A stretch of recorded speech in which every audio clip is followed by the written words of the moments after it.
hope this works. I am live. I am reading extracts, the last extracts of Joan Marshall Grant Speaking from the Heart, her book about ethics, reincarnation and what it means to be human, edited by Nicola Bennett, Jane Lahr and Sophia Rossoff, her granddaughter.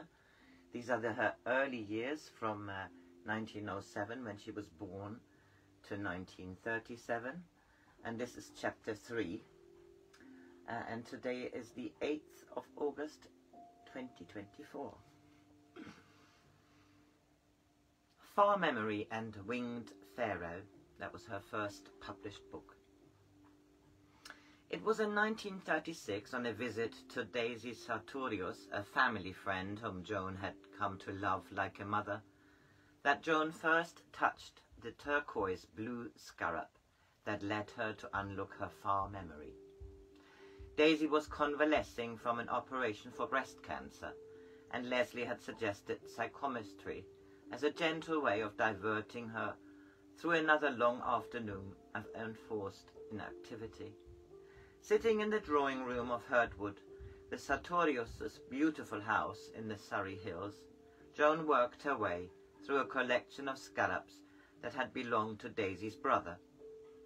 As Joan picked up the first, a ceramic replica of the shiny green scarab beetles found in Egypt, Leslie recorded her words.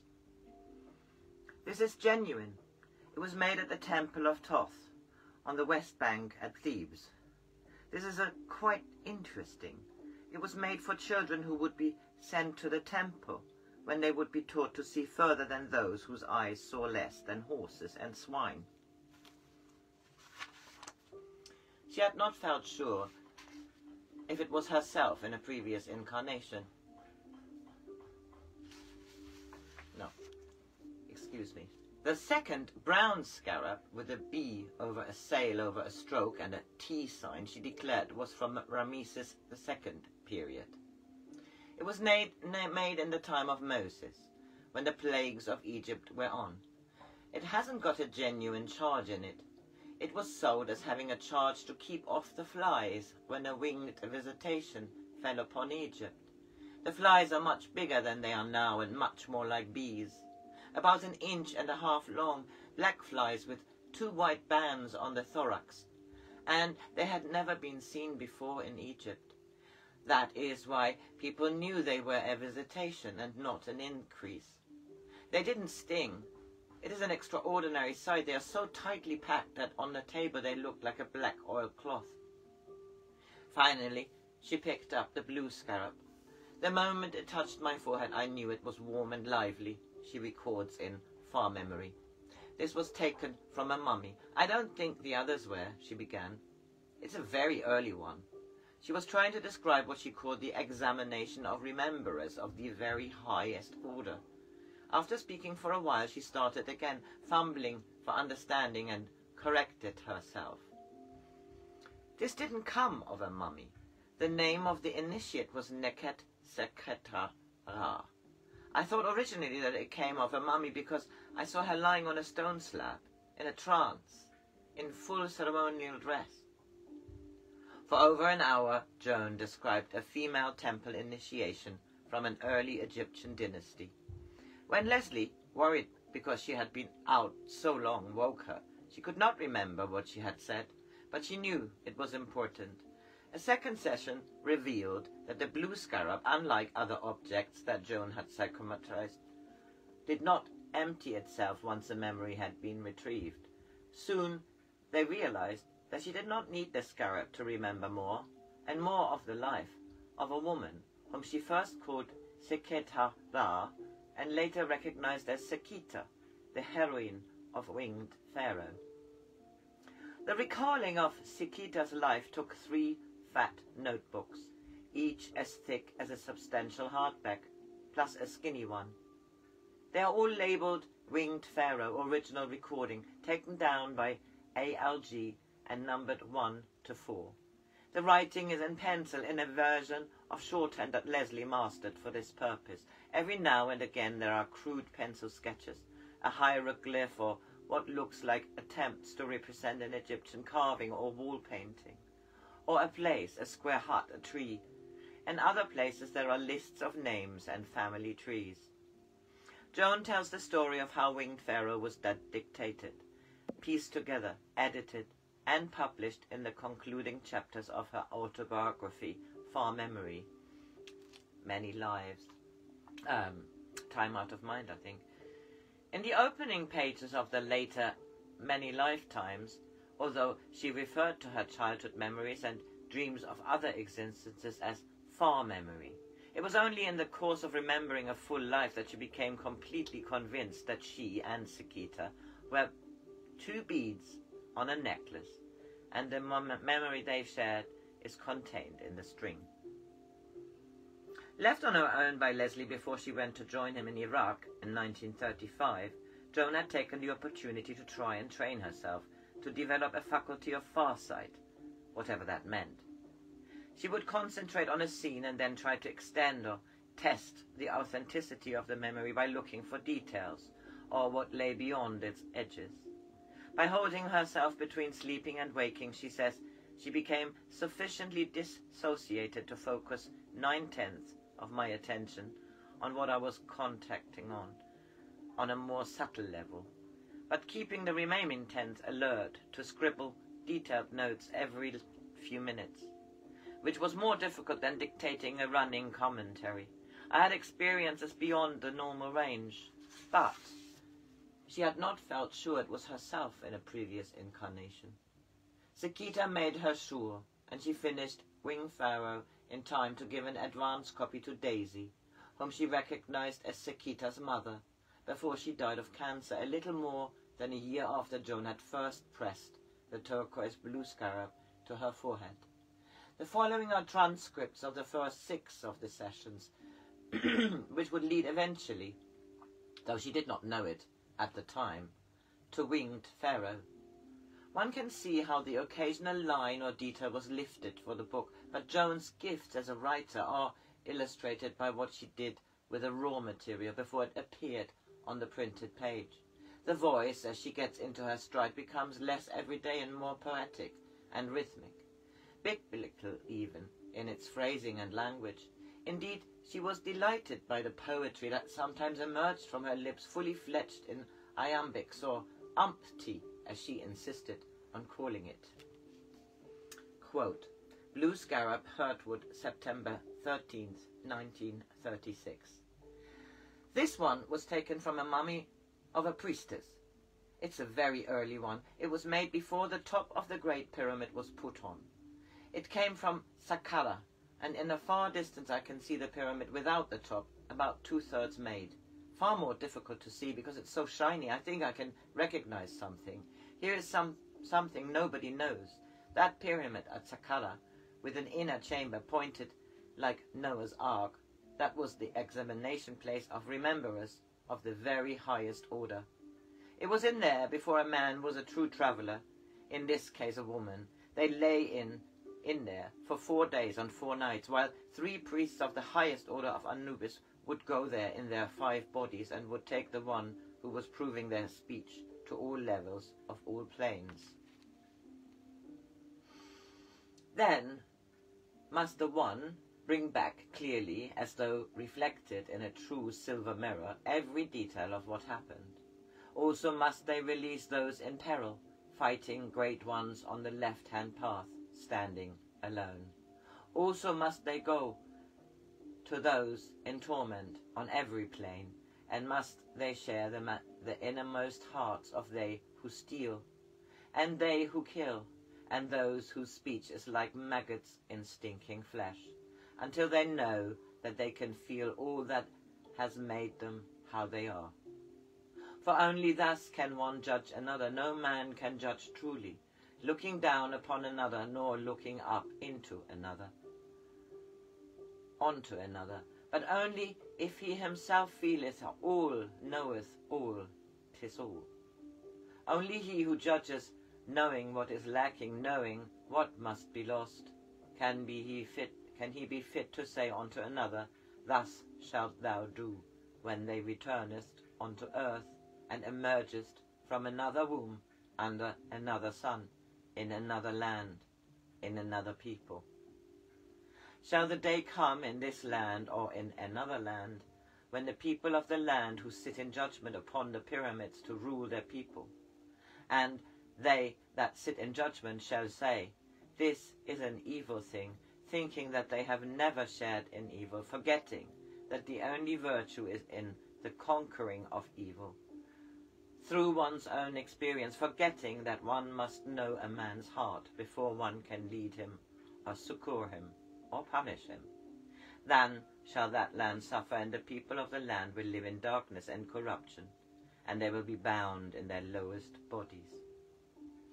Blue Scarab bracket continued, September 1936. This didn't come of a mummy. The name of the initiate was Neket Seketara, 7,800 years ago. I thought originally it came of a mummy because I saw her lying on a stone slab in a trance in full ceremonial dress, and I thought it was a mummy. She's lying on her back with her hands crossed on her chest in a very stiff position, her feet turned up. She's dressed as though she were ready for burial, because this symbolizes that her spirit should be as free to travel in search of wisdom of her, if her earth body had released it. She has a wig, a very heavy wig, with plates coming down over each shoulder. It was made of many little black plates, each plait tipped with a little cap of gold and enamel. She wears a dress made of fine white linen, pleated across from each shoulder in wide pieces. It is a straight dress, pleated tight to the feet. Round the waist is a gold belt, on which is inscribed Anubis, with one paw on a feather. Then there is the water sign. Above it is a flail. The symbols are continued round the belt, but I cannot see any more from where I am looking. The figures are coloured and I think enamelled. Anubis is black, the feather is scarlet, the water sign is blue, and the flail green. I can see what looks like 7 white lines on the other side. Her toenails and fingernails are scarlet. She has sandals on her feet, flat soles strapped coming up between the toes, and 2 bindings across. Turquoise blue leather, with little gold studs on them in shape of stars. She has an enormous lapis lazuli cartouche ring on the first finger of her right hand. On her face she has a thin gold mask, made like a death mask, but with holes so that she can breathe, but covering her eyes. It's so exactly the same as her face that I didn't realize it was masked. I don't know why I know it was gold, as it's painted in natural colors. This was used partly symbolically, partly to exclude all light. The mask left her mouth free. Firstly, the initiate would spend 4 nights and 4 days experiencing all. Then a scribe would enter the chamber with a small light, just a wick floating in oil, by which he could write. Then would the initiate, upon instruction from those out of the body, begin to recount all that she had experienced, which would be taken down by the scribe. Continued. King's Beaches, September. This is a picture of the procession when she would be when the initiate was taken to the gateway of Anubis. She lay upon a litter made in the form of a boat. It is made of gilded wood with a brow in the shape of Anubis. At the stem is an ape of Thoth, holding the steering oar. Upon this she lies, dressed as for her sarcophagus, but as yet unmasked. From the mouth of the pyramid is a wide avenue of sycamores leading to the pylon of the temple of Atitara. There is a channel made of stone which may yet be found, which at the time of ceremony became filled with water, upon which the boat floats. This stretches to where the stone leaders down through the 7 gateways to the Hall of Memory. Though I am alive, I must be as the dead. No longer can my body be unto me a friendly refuge, to which I can fly when the powers of darkness be too strong. Nor can I return to my body to protect it, when the evil ones would turn it into a prison of pain.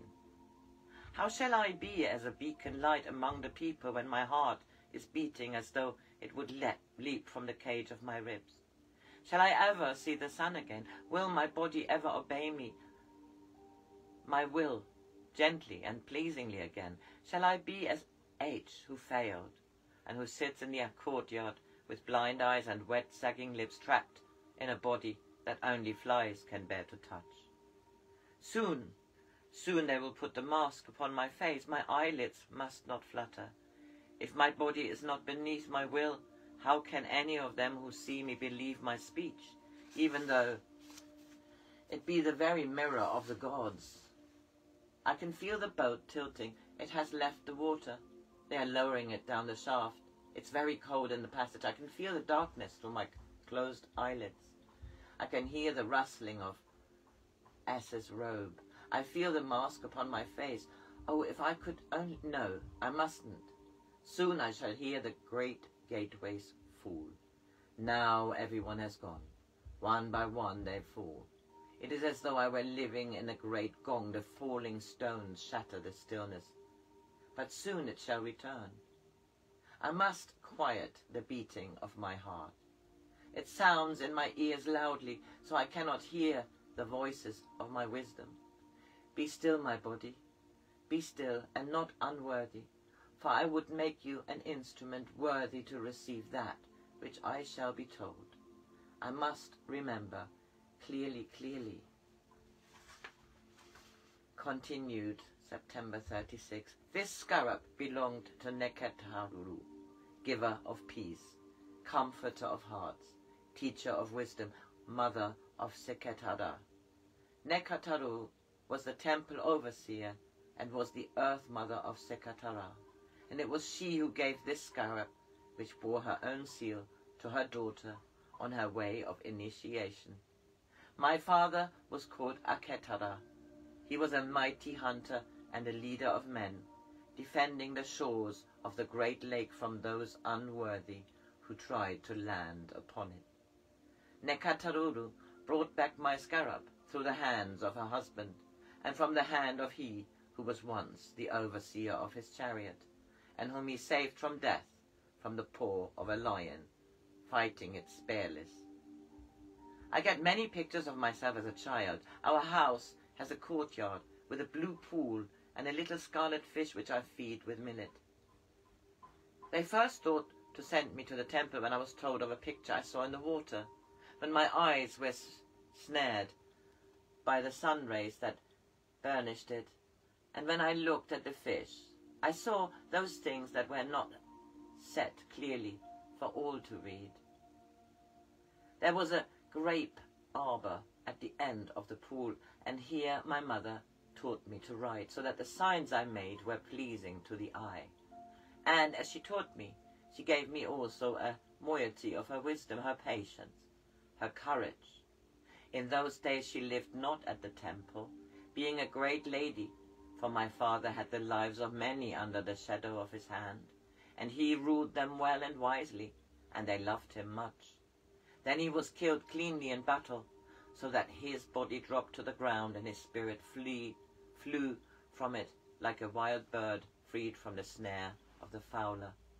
Till I was 12, and my brother had grown to be his father's son, we lived together here. Then did my mother take me to the temple, and there did she stay, and all amongst us, when we were weary or afraid, then did we go to her, and she would see our hearts and give to each that which we most needed, even as she did unto me, who was a child of her spirit and her flesh.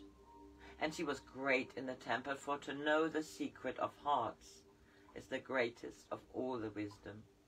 And I have been here with her 10 years. Tomorrow I will prove my teaching. So I finished this here. It's a long chapter. Winged Pharaoh was a beautiful book. Enjoy Thursday.